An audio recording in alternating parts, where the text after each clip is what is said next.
Les indices de la Terre plate, partie 7, long périple. C'est la 7e partie d'une série qui peut vous aider à appréhender le concept de la Terre plate sur laquelle nous vivons et qui est impliqué dans le fait de nous l'avoir caché. Cet indice aborde un sujet sur lequel je n'ai jeté qu'un coup d'œil dans le guide original. C'est celui de l'hémisphère sud, qui, dans le modèle de la Terre plate, est la masse continentale la plus proche de l'anneau externe. J'aime bien créditer ceux qui méritent de l'être, et le titre « Long périple » m'a été inspiré par un platérien qui a fait quelques recherches similaires. Le sommaire de cette vidéo est le suivant. Si vous cherchez comment présenter à quelqu'un le concept de la Terre plate d'un point de vue pratique, c'est l'exemple que j'utiliserai. Je vais vous montrer à quel point le monde est étrange en utilisant quelques sites web, quelques calculs simples, une paire de minutes et votre cerveau. Vous n'avez rien à écrire, à moins que vous ne le souhaitiez bien sûr. Vous aurez tout ce qui est nécessaire à l'écran, et je vais même détailler un exemple. Je mets des liens de référence dans la section description. D'abord, voici quelques sites web pour vous permettre de calculer une distance. Le GPS de votre téléphone le fait déjà. Peut-être avez-vous même une application. Mais voici quelques exemples spécifiques. timeanddate.com, trip.com, distancefrom2.net, worldatlas.com, 3maptools.com et travelmat.com. Si votre favori n'y est pas, comme Google Maps, utilisez ce que vous préférez.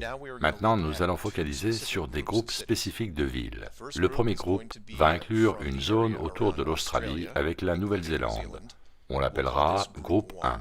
Le groupe 1 comprend Melbourne, Australie, Sydney, Australie, Perth, Australie, Auckland, Nouvelle-Zélande, Christchurch, Nouvelle-Zélande et Hamilton, Nouvelle-Zélande. Le deuxième groupe concerne des villes d'Amérique du Sud, toutes dans l'hémisphère sud. Je le précise car un peu plus au nord, il y a quelques villes avec lesquelles ça ne marche pas. Le groupe 2 aura donc Rio de Janeiro, Brésil, Sao Paulo, Brésil, Brasilia, Brésil, Buenos Aires, Argentine, Lima, Pérou et Santiago, Chili. Je le redis, il y a un lien dans la description avec plein d'autres aéroports. Maintenant, ces deux groupes sont interchangeables, comme vous pouvez l'imaginer, donc vous pouvez commencer ou finir avec le groupe 1 ou le groupe 2. Les résultats seront les mêmes et pour les rendre intéressants, j'utiliserai un exemple légèrement différent qu'un ami platérien a déjà étudié pour vous montrer que même ces deux groupes ne sont pas exclusifs. Donc, vous choisissez au hasard dans le groupe 1 et au hasard dans le groupe 2 et vous obtenez des distances allant de 9000 km à 12 000 km à peu près. C'est tout ce que vous avez à faire ici. Gardez en tête cette partie et remarquez que dans le trait rouge, la route est courbée, car il faut prendre en compte la rotondité de la Terre. Toutes ces directions ressemblent à ce qu'on attend, une ligne droite au-dessus du Pacifique Sud. Bon, pour montrer que ce n'est pas une route exclusive, au lieu de partir, disons, de Rio et d'atterrir à Auckland, je démarre de ce qui doit être à l'opposé de Cape Town en Afrique du Sud, ce qui est à peu près la même distance sur un globe atteignant 11 700 km. Observez que sur la carte, c'est toujours une ligne droite au-dessus de l'océan Indien, sans survoler aucun pays. Une route facile. J'ai essayé de faire une réservation. Pour cet exemple, j'utilise Travelmat, mais vous utilisez ce qui est le plus facile dans votre pays. Priceline, Expedia, Travelocity, ça ne fera aucune différence, car ils sont tous sur le même système. Et c'est là que les choses ne vont plus. Pour la première étape, la compagnie aérienne ne m'envoie pas à l'est, mais me propulse à presque 7500 km au nord, vers Dubaï. Ok les amis, peut-être qu'on apprend quelque chose là. Ça paraît un peu excessif, mais je vais y aller. De toute façon, je serai confortablement installé dans mon siège sirotant des vodkas. Et de Dubaï, c'est direct jusqu'à Auckland, ok? Non. Maintenant, il m'envoie au sud-est à Melbourne, à 11 700 km. Et finalement, une troisième étape de Melbourne à Auckland atteignant autour des 2500 km. J'arrondis pour rendre les calculs plus faciles. Malgré ça, le nombre total pour ce trajet est presque le double de ce que l'on imagine, atteignant 21 900 km. De plus, ce voyage m'a pris 37 heures. Combien de temps aurait-il dû durer? Bien, en 777, environ 12 heures. C'est là que vous intervenez en disant que c'est probablement un incident isolé ou quelques bizarres escales que certaines compagnies aériennes proposent. Oh non, mes amis, on peut y passer toute la journée. Cette roulette est truquée, et il n'y a aucun moyen d'en faire une cible légitime. La première partie de l'indice est ce manque total de vols non-stop de n'importe quel endroit de cet hémisphère, et la raison pour laquelle je vous ai indiqué plusieurs villes par groupe. Et voilà l'invraisemblance. Si vous partez de villes internationales comme Sydney, Rio, Santiago ou d'autres villes dans cette zone, vous n'aurez aucun vol non-stop, quel que soit l'argent que vous êtes prêt à dépenser. J'ai essayé de le faire pendant toute une nuit, et c'était comme jouer à un jeu de casino en ligne, jeu auquel je perdais la plupart du temps. Les escales continuaient d'arriver comme des petits pains. Partez de Christchurch, allez à Auckland. Depuis Auckland, allez à Sydney. Partez de Sydney, allez à Dubaï ou Los Angeles ou n'importe quelle autre destination insensée. Certaines de ces escales faisaient du voyage un périple de 50 heures à parcourir. Allez-y, essayez vous-même. Vous allez pouvoir trouver un vol non-stop, mais même là, la bizarrerie ne s'arrête pas, car la vitesse indiquée est fausse. Pour référence, j'ai inclus un guide d'optimisation de la vitesse de croisière trouvé sur un forum de pilotes commerciaux qui liste tous les types d'appareils en service sur ces routes.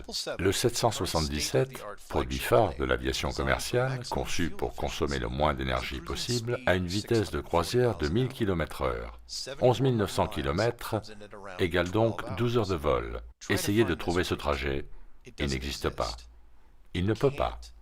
Le plus court que j'ai pu trouver comprenait une escale de 3 heures avec correspondance. Le trajet total faisait 20 heures. Donc 20 moins 3 égale 17 et pas 12. Ça pourrait aller si la vitesse de croisière de l'avion était de 700 km/h, mais ce n'est pas le cas. La plus lente vitesse de croisière que j'ai pu trouver est celle d'un avion ancien modèle d'Airbus qui est autour de 950 km/h. Mais ce ne sont juste que des chiffres, n'est-ce pas? Alors, il nous faut regarder une carte de la Terre plate et chercher les 2 points les plus éloignés qui, juste par coïncidence, sont partout en Australie et la plupart en Amérique du Sud, ou comme mon exemple, dans le bas de l'Afrique, dont vous pouvez voir qu'il n'est pas du tout à l'ouest. C'est une arnaque et une excellente. Gardez les gens dans la confusion avec de multiples escales et correspondances passant d'une ville à l'autre. Ils sont dans leur siège essayant de trouver le sommeil. Et là vous vous dites, bien, les pilotes doivent le savoir quand même. Ils volent toute la journée tous les jours. Ils ont certainement dû s'en rendre compte depuis le temps. Certains seraient même suspicieux, c'est évident. Tout navigateur décent sait gérer la vitesse, la consommation et les escales bizarres. Mais imaginez ce à quoi ils devraient faire face. D'abord, il leur faudrait ignorer le système GPS, qui leur a permis d'arriver à leur destination sans erreur. Si vous voulez une petite parenthèse de lecture, trouvez un lien sur l'histoire du GPS. Je cite, « Développé en 1973 pour pallier aux limitations des systèmes de navigation précédents, il intègre les idées de nombreux prédécesseurs ainsi que des études de concepts d'ingénierie confidentielle datant des années 60. Oh, et aussi, a été créé par le département de la Défense, les mêmes qui ont fermé l'Antarctique. Le GPS a été généralisé en 1995, donc si vous étiez pilote avant, vous auriez pu trouver le fil d'Ariane. Mais après, très difficile. Et admettons que vous découvriez quelque chose de louche. À qui en parleriez-vous? Le FAA? Vous regarderiez autour de vous et réaliseriez que vous êtes le seul à le voir en vous demandant pourquoi. Et ensuite quoi? Vous faites un acte de foi et constatez que tout le système de cartes est mensonger? Ça ne se produira jamais. C'est à peu près la même chose que de leur dire que vous avez vu un vaisseau extraterrestre vous suivre et s'amuser pendant 2 heures avec vous. Et on sait ce qu'il se passe dans ces cas-là.